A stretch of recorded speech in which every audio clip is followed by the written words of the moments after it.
have a display that offers 4K resolution, can max out to a 320Hz refresh rate, deliver fast performance, and has display technology that you might not be so familiar with, but looks absolutely incredible. This is the KTC Mini LED 27-inch 4K gaming monitor M27P6, and it might just be one of the best displays ever created for gamers and content creators.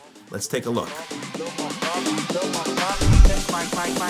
Let's start off by looking at the design of this display. It has a solid tilt feature for angling the position of the screen. The height adjustment feature of the monitor has a comfortable range for positioning it low or high. The monitor is attached to a swivel and has a 90-degree pivot. That'll allow you to completely rotate your monitor if you want vertical screen space without having to put the monitor on its own separate stand. But if you do want to put it on a stand, this monitor is Visa mount compatible, so it'll work with your standard display mounts. Now, if we look at the bottom of this monitor, this is where we can find the ports that it offers. We can see that it has two HDMI 2.1 connectors, a DisplayPort 1.4 port, USB-C, which also offers 65-watt power delivery, 3 USB 3.0 ports, and then one headphones port for those of you who want to listen to your audio from the monitor. The USB-C port in particular was a great addition as it enabled me to easily use my MacBook Pro with the display while delivering charging power to it simultaneously. Now, with this monitor hooked up to a gaming PC, for example,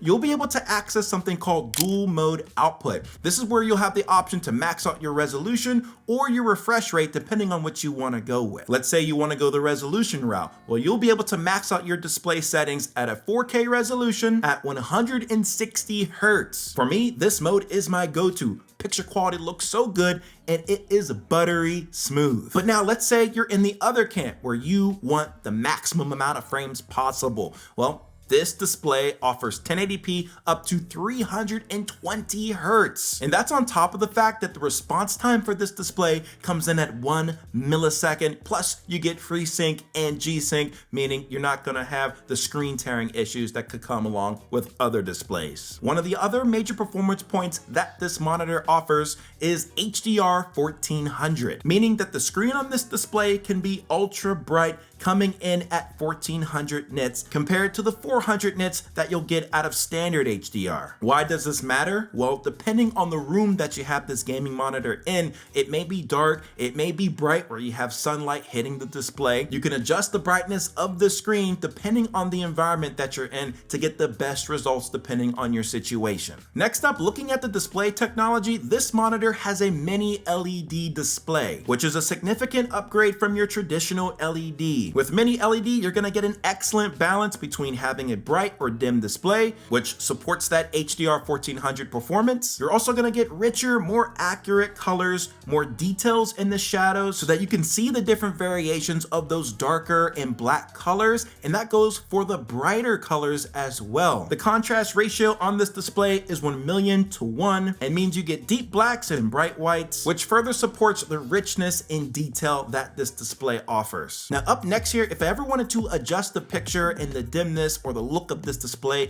I can always do that by accessing the settings of this monitor by just pressing the knob on the back of this display, which will bring up this menu where the display's brightness and contrast can be adjusted to my liking. Some other settings we can check out here. If we move to the color tab, this is where you can adjust the look of the display further, including how much blue light is emitted from it. Moving to the gaming setup tab, this is an important one as here you can enable adaptive sync for FreeSync and G-Sync, as well as dual mode for enabling that 320 Hz. To enable HDR, you can look for that within the advanced settings. Now, this monitor comes with a few core settings that you can quickly access by moving the settings knob up to change the display input, left for game assist features, which are timer, crosshair, and FPS counter. And then if you move it right, this is where you can access the KVM settings, which stands for keyboard, video, mouse. So if you connect USB peripherals to the monitor, it will essentially act like a hub for the multiple systems that it's connected to. Next, let's take this monitor through a few visual tests, starting with how well it handles motion. Since this monitor has a very fast IPS panel and a 1 millisecond response time, the amount of blur or ghosting that I could see in objects moving was pretty minimal, even for fast moving animations, as you can see in the test here. When it comes to this monitor's local dimming capabilities,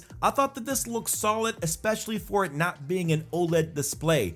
HDR really helped highlight the different shades of black and white contrasting that you can see here. And something else to keep in mind is that with the mini LED, you won't have to worry about getting burn-in like with OLED displays. So that's another big plus. Now, of course, we can't test this monitor without seeing how games look on it. Up first, I tried out some Marvel Rivals, and I feel like looking at this through the camera just doesn't do this monitor justice. The colors here look absolutely spectacular in this game, especially in 4K quality. I tried to get my FPS close to 160 Hz here, but Marvel Rivals just wouldn't hit it with my RTX 5070, coming in at around 100 Hz, which honestly still looked very crisp and smooth.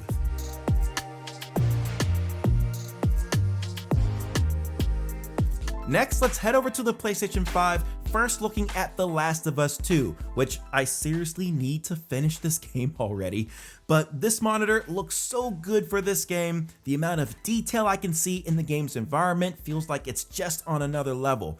4K is absolutely the way to go for these kind of games over 1080p, as it truly adds to the overall experience. Now, another good game on PlayStation 5 to show off how good the HDR looks is Call of Duty Black Ops 6. This one we're playing in 4K 120 Hz, and my god, the black is so deep. I feel like I'm staring into the abyss. Gameplay experience here, very solid as well. Motion blur, extremely minimal, very responsive, and if it weren't for these freaking clowns that never get off this game and touch grass, I wouldn't be getting bodied so much in my clips here. But you know what? It's all good. My eyes are being highly stimulated by the quality of this display, so I'd say that makes up for it. Switching back over to the PC, I wanted to load up some Fortnite in 1080p 320 Hz to see what the experience would be like. This mode will definitely give you the best competitive advantage for shooter games. The responsiveness and smoothness is ridiculous,